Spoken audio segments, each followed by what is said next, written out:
AITA for cutting off my wife and best friend after they cheated and now want me back? I am 39 years old, and until a few months ago, I thought I had life all figured out. It is crazy how life can pull the rug out from under your feet without warning. But let us start from the beginning. Because to understand how badly I got played, you have to know what I built and what they destroyed. I work in construction. I have been doing it since I was 18, not behind a desk, and I am not the type who has never held a hammer. I started at the very bottom of the ladder as a general laborer, breaking my back. Summer days in 95-degree heat. Winter mornings where the cold freezes your fingers even with gloves. And yet, I loved it.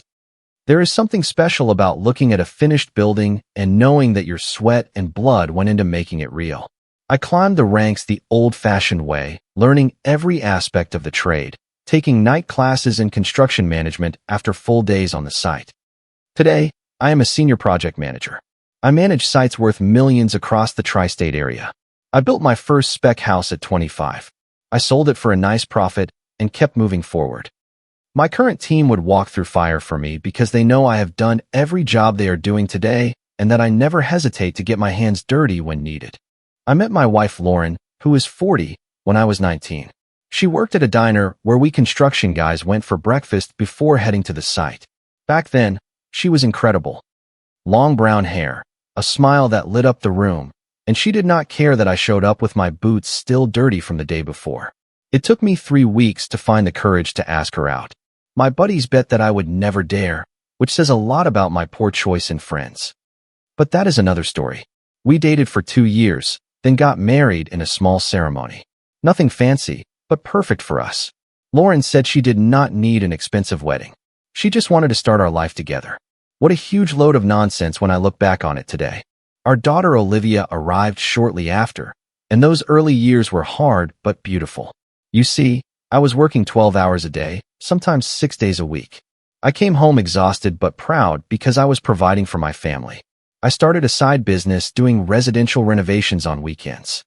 Lauren packed my meals, and sometimes she brought Olivia to the site so I could see them during my long days. I remember Olivia at 4 years old with a little plastic hard hat I had bought her, helping me measure boards. Those memories break me today, seeing how everything ended. When our son Ethan was born, 8 years later, I had already become a site superintendent. I had finally saved enough to give Lauren the big house she dreamed of. I am not going to lie, I was incredibly proud to be able to give her that.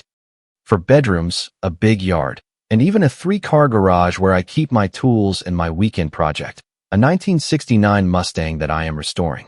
Let me describe what I built in 18 years of marriage. A custom home in a good neighborhood, kids in good schools, and vacations every summer. Maybe I was not the most sophisticated man. I still track dirt into the house sometimes. My hands are full of calluses, and yes, I drink beer instead of wine, but I gave them a beautiful life.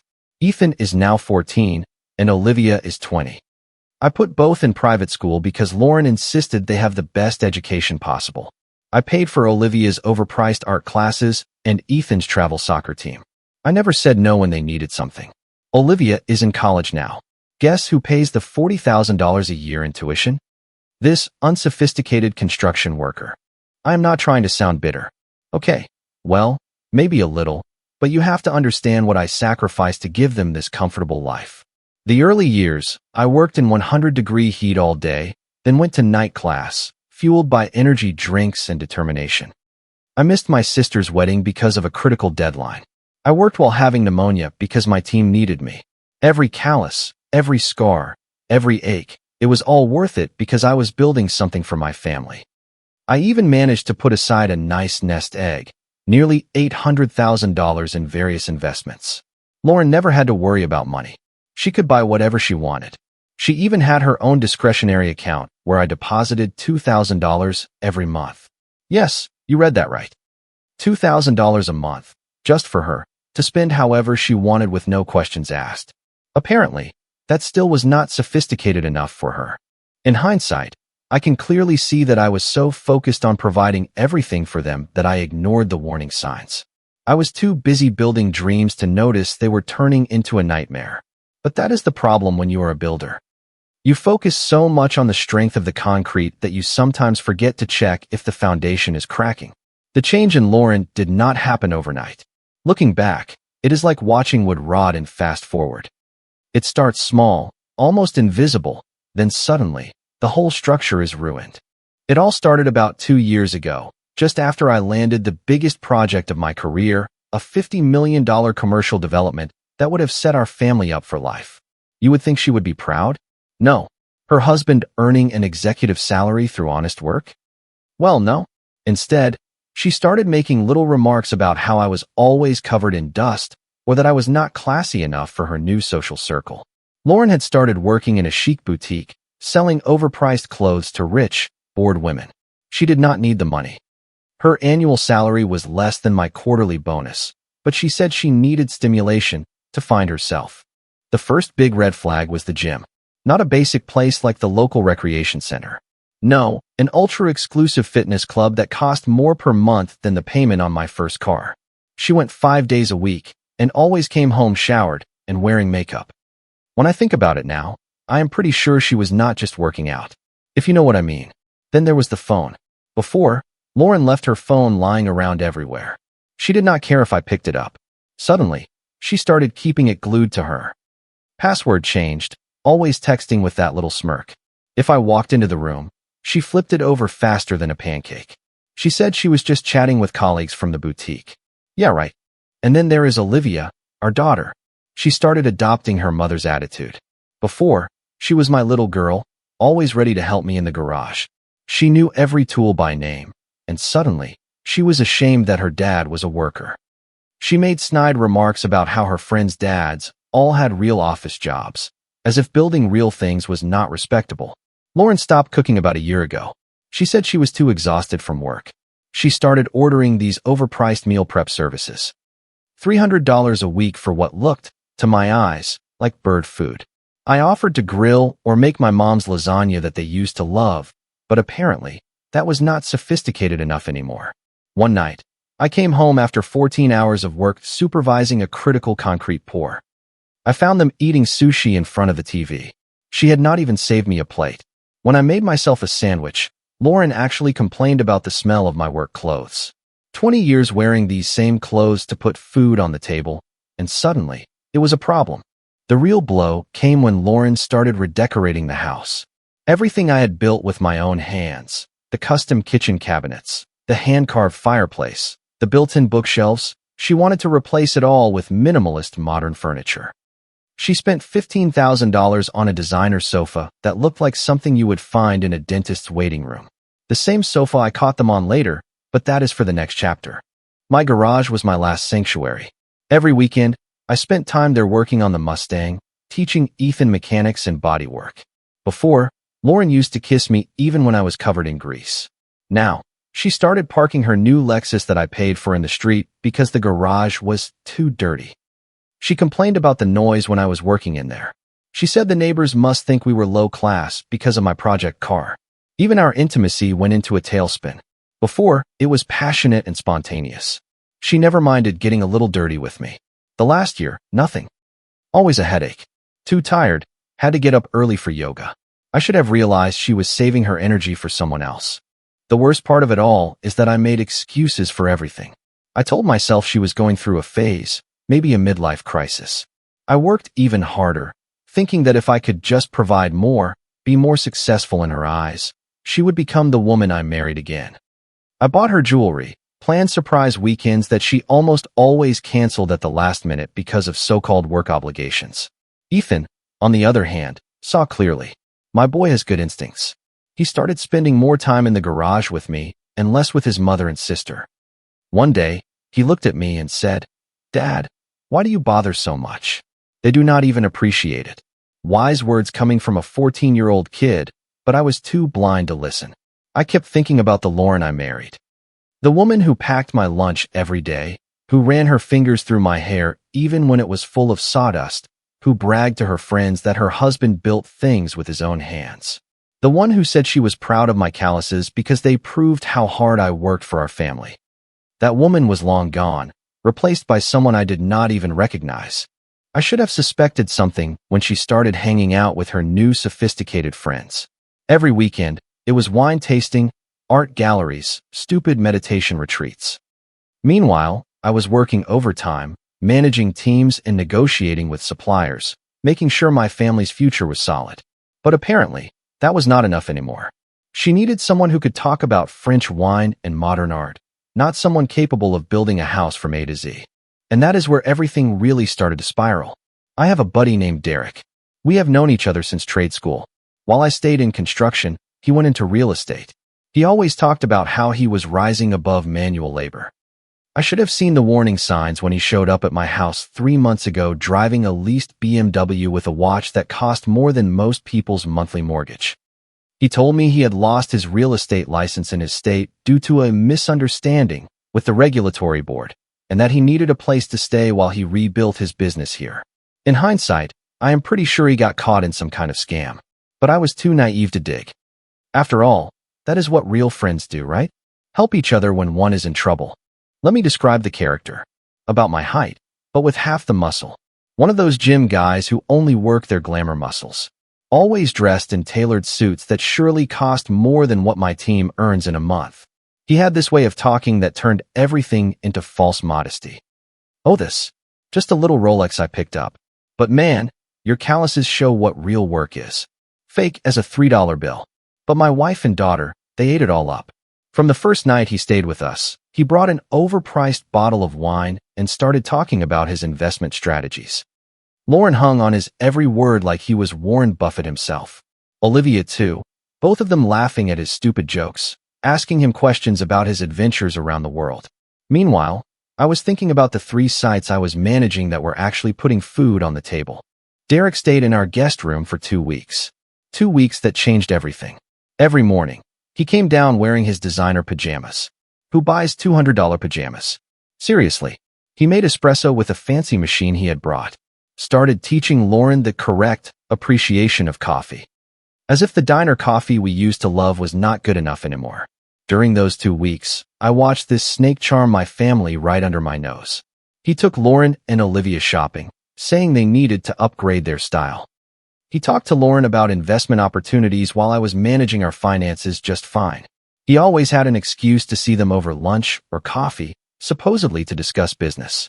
The way he insinuated himself into my family's trust looked like a manipulation manual. He flattered Lauren's natural sophistication, told her she was wasting herself in that boutique. He told Olivia she had the potential of a model and that she should rethink her social circle. Subtle. And here's what drives me crazy. While he played Mr. Sophisticated with my wife and daughter, he tried to keep his old buddy role with me. He came into the garage, beer in hand, talking about the good old days, even trying to give me advice on restoring my Mustang, as if he had ever held a wrench in his life. One Saturday, I was under the Mustang replacing the transmission which I rebuilt myself, by the way. Derek shows up, his designer shoes probably dirty for the first time in their existence, and starts telling me I should dream bigger, that I was wasting my potential in construction, that with my experience, I could do so much more. As if building durable things had no value if you do not do it in a suit. I found out later he was saying the same thing to Lauren, that I was stuck in my ways, that I lacked ambition. Pretty ironic coming from a 40-year-old guy crashing on my sofa. But Lauren, she started looking at me differently after that, making remarks about how I could do better if I went about it differently. The real stab in the back, he started showing up at my sites in a suit talking about investment opportunities to my guys. I found out he was trying to rope them into one of his shady real estate schemes. I had to shut that down very fast. These are honest guys with families to feed, not pawns in his schemes. Ethan was the only one to see through him from the start. My son has better instincts than me. One night, after Derek took Lauren and Olivia to a wine tasting while I worked late to finish a site, Ethan told me, "Dad, that guy is fake. Like the counterfeit watches they sell on the street. If only I had listened to him sooner." Even my dog did not trust him. Rex, my German shepherd, usually loves everyone, but with Derek, he kept growling. I should have trusted my dog's judgment. They say animals sense bad character. Rex knew he was a snake long before any of us figured it out. After those 2 weeks, Derek found his own place. At least, that is what he said. I found out later it was a short-term rental, way beyond his means. But at that point, he had already sunk his hooks deep. He started dropping by our house when I was at work, always with a lame excuse, needing to talk to Lauren about business opportunities or wanting to mentor Olivia for her future. I know what you were thinking. How could I be so blind? Believe me, I ask myself that question every day. But when you have known someone for 20 years, when he stood next to you on your wedding day, when he watched your kids grow up, you refuse to believe he could betray you like that. For weeks, I noticed weird things at the house. Tools moved in my garage when I had not touched them, the pool temperature warmer than I had left it, insignificant details for most people. But when you have spent your life paying attention to details on job sites, you notice when something is off. So, I did what any guy with access to security equipment would do. I installed cameras. Not the cheap stuff from big box stores, but professional gear obtained through my construction contacts. Cameras covering every angle of the house, inside and out. Hidden cameras too, because deep down, I knew I had to be smart. The installation was perfect. Everything fed directly to my phone with motion alerts and cloud backup. It cost me a small fortune, but as we say in construction, measure twice, cut once. I also installed a GPS tracker on Lauren's car. Yeah, I know how that sounds. But when you are responsible for millions of dollars in construction equipment, you learn a thing or two about asset tracking. And that is where it gets interesting. Last Thursday, I am on the site doing final inspections on a big commercial project.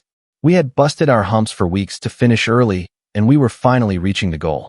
My phone vibrates. Motion alert from the pool camera. It is 2 p.m. on a weekday. No one is supposed to be home. I look at the feed, and I see Derek's BMW pull into my driveway, the one I paved myself last summer. Lauren's car is already there. She was supposed to be at work. My hands were shaking so much I had trouble holding the phone, but I kept watching. He heads toward the pool. All smiles, touching each other. Derek is carrying a bottle of something, probably one of those overpriced wines he loves to show off. And the detail that finished me, they used the pool key I had lost 3 weeks earlier. The one Lauren said she was helping me look for. I tell my foreman I have a family emergency. I jump in my pickup. During the whole 20-minute drive to the house, I watch them on my phone at every red light. They get closer in my pool, the one I designed and built with my own hands last summer. $60,000 of custom stone and heating system. And this snake is using it to pick up my wife. But I am not stupid. In construction, you learn to document everything. So, I record everything. I save every frame. Years of managing contract disputes taught me the value of solid proof. I arrive home in silence. I park around the corner so they do not see my truck. I enter through the garage using the silent mode I had installed on the door. Another useless improvement Lauren had complained about. I hear them laughing and splashing through the glass patio doors. My hands are shaking, but not from fear, from pure rage. And that is where 20 years of site management pays off. I learned to keep my cool in a crisis. When you are responsible for multi-million-dollar projects and the safety of dozens of workers, you learn to think before acting. So, instead of rushing outside, I take a minute. I set my phone to record. I check that I have multiple angles. Then I walk out onto the terrace, calm as if I were doing a routine inspection. And there they are, Derek and Lauren, all over each other in my pool. They do not even notice me at first. Too busy acting like teenagers at a pool party. Derek sees me first. I wish I had a picture of his face. All his fake sophistication disappears in a second. He literally pushes Lauren away, scrambles to get out of the pool as if it were filled with sharks. Bro, it is not what you think. I can explain. Sure you can, buddy. Lauren, she goes straight into attack mode. She starts screaming that I am never home, that Derek understands her needs, that I am emotionally unavailable. Pretty rich coming from someone who is very physically available in my pool with my so-called best friend. The best part of all this? Remember the cameras I installed? They filmed everything, absolutely everything, including the 5 other times they used my pool while I was at work, the times they snuck into my garage, everything in crystal clear 4K with sound. Derek tries to gather his stuff and bolt, but I block the gate. He is standing there in his fancy swim trunks, probably realizing his designer watch is not waterproof after all. Move, he says, trying to act tough. 20 years of construction work versus his Pilates classes. Yeah, good luck. I simply smile and show them my phone with the live feed from all the cameras. I have enough footage here to make a movie, I tell them. I wonder what your real estate clients would think of this, or the licensing board in your new state. Lauren's face goes pale. She starts stammering that it is not what it looks like, that we can fix this. As if I were a contractor you can negotiate a change order with. Derek loses it. Even tries to play the friendship card. Think about our history, man. Do not do anything stupid. I burst out laughing, really. Our history? Like the history of these videos? Or the one of your attempts to scam my guys with your real estate schemes? Or maybe the history of you hitting on my daughter when you thought no one was looking? Yes, I had those images too. I had filmed him getting a little too touchy with Olivia during one of his so-called mentoring sessions. I kept that little piece of evidence for later. Always good to have a plan B in construction. I tell them both to get the hell out of my house. Derek starts grabbing his stuff, but I stop him. The Rolex stays. Consider that your first payment for the pool usage fees. He takes it off and puts it on the table. I guess he did not want me sharing those videos. Eventually, the fallout of this discovery, it was like seeing a foundation crack during an earthquake. Everything you thought was solid falls apart. The next few days in that house felt like walking through a war zone with battle lines I never thought I would see within my own family. The first person I told was Ethan. He deserved to hear it from me, not through rumors or social media. I found him in the garage that evening working on the Mustang's carburetor, exactly like I taught him. He just looked at my face and knew something was wrong. I sat him on my workbench, the same one I built when he was just learning to walk, and I told him everything. You know what my son did? He hugged me. At 14, at that age where most kids are too cool to show emotion, he simply held me very tight. When he pulled back, he had this look I will never forget, a mix of anger and determination. They are dead to me, he said with a maturity that broke my heart and made me proud at the same time. Olivia, on the other hand, was a whole different story. She came home from her college classes to find me changing the locks. First rule in construction, secure the site. She asked me what was going on. So, I showed her the footage. All of it. The pool, the garage, absolutely everything. You know what she said? Dad, you are overreacting. They are in love. These things happen. In love. These things happen. My own daughter defending the man who helped destroy her family. She even had the nerve to say that Derek was more emotionally available than me, that he understood her generation better, that maybe if I had not been so focused on manual labor, and if I had tried to elevate myself, Mom would not have needed to look elsewhere. The next few days were a total blur. Lawyers, phone calls, and watching my family pick sides. Lauren moved into a hotel crying about how I was being unreasonable, that we could work this out. Olivia left with her, obviously. She said she could not stand my negative energy anymore, that I was toxic because I refused to forgive and move on. But here is where it gets even crazier.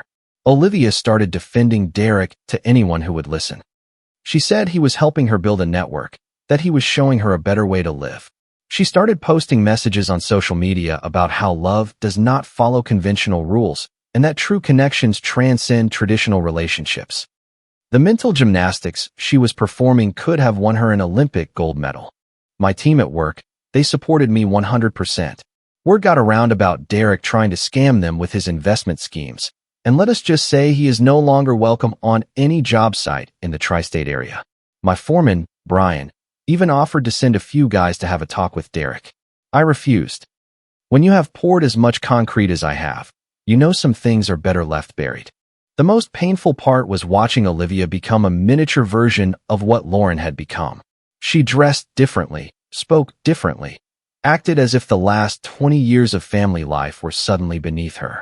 One day, she stopped by to pick up some stuff. She walked into the garage where Ethan and I were working on the Mustang, and she actually wrinkled her nose.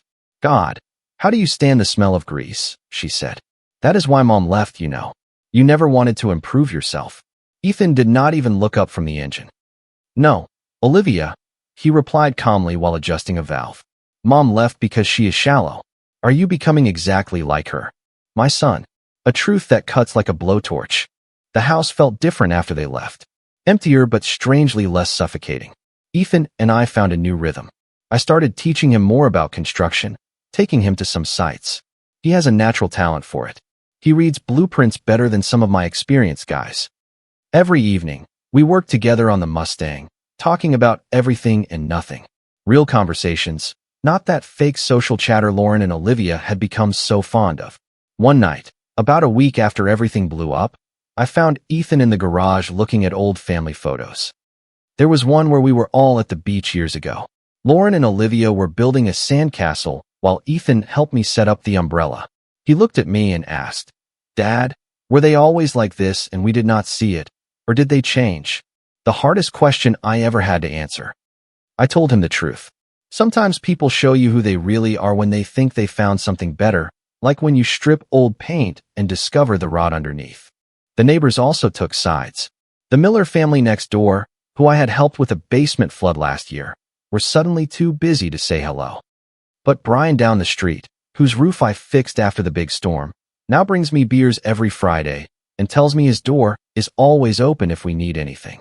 And now let me tell you what happened when Lauren and Olivia moved in with Derek, convinced they had upgraded their lives. Let me paint the picture of their grandiose new life. Derek had rented a luxury apartment in the upscale district, one of those buildings with doormen and rooftop pools. I learned later he was paying $4,500 a month in rent, way above his means. But my future ex-wife and my daughter thought they had hit the jackpot. Lauren even sent me photos of the apartment via text, as if to prove to me how much better off she was. "Look what we were missing out on," she wrote. This is what sophistication looks like. Yeah, sophistication on credit and based on lies, as they were quickly going to discover. The first few weeks, they were all over social media. Lauren posted photos of their wine-tasting evenings and their cultural discussions. Olivia shared snaps of herself by the rooftop pool, talking about her elevated lifestyle and explaining that she was finally surrounded by people who appreciate the finer things. The comments were full of their new sophisticated friends, congratulating them on their courageous choice to pursue authentic happiness. Thanks to my contacts in construction, I know everyone in this town, including high-end real estate agents. So, I kept an eye on what was really happening. Derek's real estate license application was stuck in review. His misunderstanding in his home state was actually a fraud investigation. He was not closing any deals. He was simply burning through the little money he had left to maintain his luxurious image. But Lauren and Olivia were too busy playing the perfect family in their so-called sophisticated new world to notice the cracks forming. Lauren quit her job at the boutique, saying it was beneath her now that she was with Derek. She started presenting herself as an influencer and trying to build an audience on social media. She posted long speeches about finding oneself and living authentically. Pretty ironic coming from someone who had abandoned her 14-year-old son. Olivia dropped 2 classes at college, saying she needed time to focus on her personal development. She started wearing designer clothes that Derek bought her, acting as if she was born rich rather than raised by a hard-working construction worker. One day, she came back to pick up more stuff from our house, wearing a watch that cost more than my first pickup. When Ethan asked her where it came from, she simply smirked and said, "Derek knows how to treat a woman right." The real estate agents I knew started telling me about Derek's desperate maneuvers. He was trying to set up deals with zero down payment, promising returns he could not deliver. He was pestering his sophisticated friends to invest in his schemes. He even tried to get Lauren to convince me to invest part of our retirement savings in his latest project. Yeah, good luck with that, buddy. About 2 months after the start of their new life, the first cracks appeared. Their credit card was declined at a fancy restaurant. A buddy of mine owns the place. He told me about it later. Derek passed it off as a banking error, but I knew the truth. He was burning his money faster than a poorly insulated house burns heating oil. Lauren started calling mutual friends asking for money, supposedly for temporary cash flow problems. She said it was just until Derek's big deals came through. The same friends who had taken her side during the separation, persuaded she had moved up in the world. Now, they were discovering the truth. Bounce check after bounce check. Olivia's posts on social media became increasingly desperate too. Less, "I am living my best life," and more, "looking for opportunities." She started trying to sell shady diet products online, proclaiming herself an entrepreneur. The same girl who mocked my money earned by the sweat of my brow found herself selling miracle weight loss teas on Instagram. The breaking point came when Derek's BMW was repossessed directly from the parking lot of their luxury building. Lauren called me crying, not to apologize, but to ask me for money. She said it was for Olivia's tuition, but I knew better. I told her tuition was already paid directly to the school. One of the first things I did after the separation was to ensure Ethan and Olivia's education was secured. "You do not understand," she sobbed. "We're just going through a rough patch. Derek has amazing deals in the works." I cut her off cold. I told her I knew enough about Derek's amazing deals to know they were as fake as his Rolex. Yes, it turned out the luxury watch he had left by my pool was a counterfeit. The best part of all this, their sophisticated friends started dropping them one by one. Turns out high society is a lot less warm when you can no longer pick up the check. Everyone who applauded their courageous choice suddenly had other plans when Lauren tried to organize their weekly wine tasting. But she was still clinging to their fantasy. Lauren continued to post messages about their incredible life, even while Derek's credit cards were getting declined. Olivia was still playing the role of the beautiful, sophisticated girl, even as she had to start selling her designer clothes online to pay the rent. And here is exactly how their perfect little world collapsed. It was a Tuesday night like any other. I was in the garage with Ethan teaching him how to weld. Kids are naturally good at it, by the way. My phone started blowing up with calls from Lauren. Normally, I ignore them. I have been doing that for months, but the frequency tipped me off. 15 missed calls in 20 minutes. That is not normal, even for her. When I finally picked up, I could barely understand what she was saying through her sobs. I had to tell her 3 times to slow down and breathe, and then it all came out. She had come home early from an influencer meeting. Basically, she was sitting in a Starbucks taking pictures of herself with an overpriced coffee, and she found Derek and Olivia in a compromising situation on their designer sofa. The same Derek who played the model stepfather, bought her designer clothes, and promised to guide her career. The same Olivia who despised me because I worked with my hands, who called me toxic and unsophisticated. There they were, entangled on a sofa that probably was not even paid for yet. According to Lauren, once she managed to speak clearly, it was not an isolated incident. She found messages going back several months. All those career mentoring sessions. Yeah, they were not talking about career opportunities. While she was trying to build her brand on social media, her boyfriend and her daughter were building something else entirely. The best part? When she confronted them, neither of them denied it. Derek, that snake, actually said they were in love and understood each other on a deeper level. Sound familiar? The exact same phrases he had used about Lauren when I caught them. Apparently, his sophisticated vocabulary does not include many original phrases. And Olivia, she looked Lauren straight in the eye and said, "Well, Mom, these things happen when you pursue authentic happiness." Boom. She threw her own words back at her, the ones Lauren had used to defend their affair to me. That I call karma. Lauren was hysterical on the phone, begging me to help her. She said she finally understood how I had felt that day at the pool. She asked if she could come home, if we could try again for the sake of the family. You know what I did? I laughed. Not a joyful laugh, more like that laugh that comes out when something is so twisted it goes beyond sadness and loops back to comedy. I told her she and Olivia had made their choice. They had chosen sophistication over substance, appearance over loyalty. Now, she could live with her choices. But it is not over. Remember all the amazing deals Derek was supposed to close? Turned out the only thing he was really investing in was his image. Lauren found out they were 3 months behind on rent for that luxury apartment. All her designer clothes and fancy dinners, maxed out credit cards, and borrowed money. The next day, Olivia tried to call me. When I finally answered, she was defensive. She said I could not judge her because I did not understand sophisticated relationships, that what she had with Derek was different and special, that he saw her as an equal, not just as a kid. I replied that Derek had probably given the exact same speech to her mother. I asked her how it felt to be the new model in his usual replacement pattern. She hung up. The truth hurts, doesn't it, princess? Ethan's reaction when I told him all this. He did not even look surprised. He just said, "Looks like all that sophistication did not include loyalty." Then he went back to his welding. My son has wisdom well beyond his age. The aftermath was a real pleasure to watch. Lauren and Olivia had to leave the luxury apartment. Turned out Derek was lying about paying the rent too. Their sophisticated friends disappeared faster than concrete sets in the summer heat. And when Lauren and Olivia started posting vague messages about betrayal and toxic masculinity, their social media followers got quite a show. Derek, He left town when his real estate scam started catching up with him. Last I heard, he was trying to pull the same act in another state. He left Lauren and Olivia with a mountain of debt and worthless investment papers.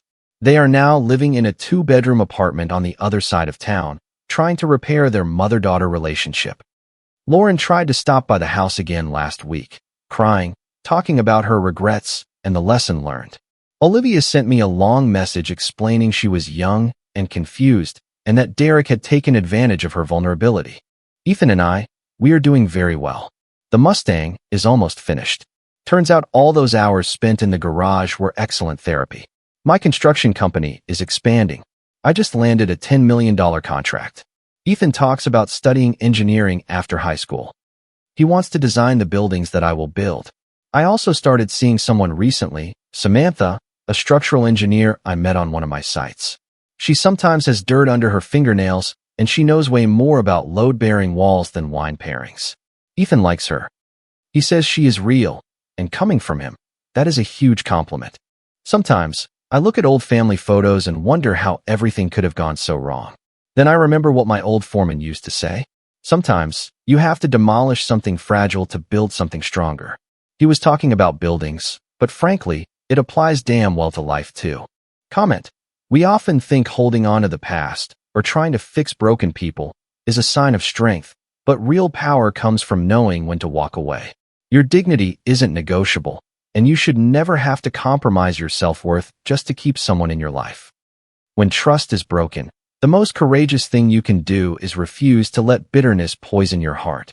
Focus on building a foundation strong enough to withstand the storms, even when the people you trusted turn out to be different from who you thought they were. True loyalty shows up in hard times, so cherish the ones who stand by you when everything else falls apart. Healing isn't about forgetting what happened, but about choosing your peace over the chaos others try to drag into your world. Remember that everyone eventually faces the consequences of their choices, and you don't need to be the one to teach that lesson. Sometimes what feels like a devastating end is actually the necessary clearing for a healthier, happier beginning. Keep moving forward, protect your energy, and trust that you deserve a life filled with genuine respect and honesty. If you like the stories, don't forget to leave a comment and support the channel by subscribing. See you in the upcoming stories.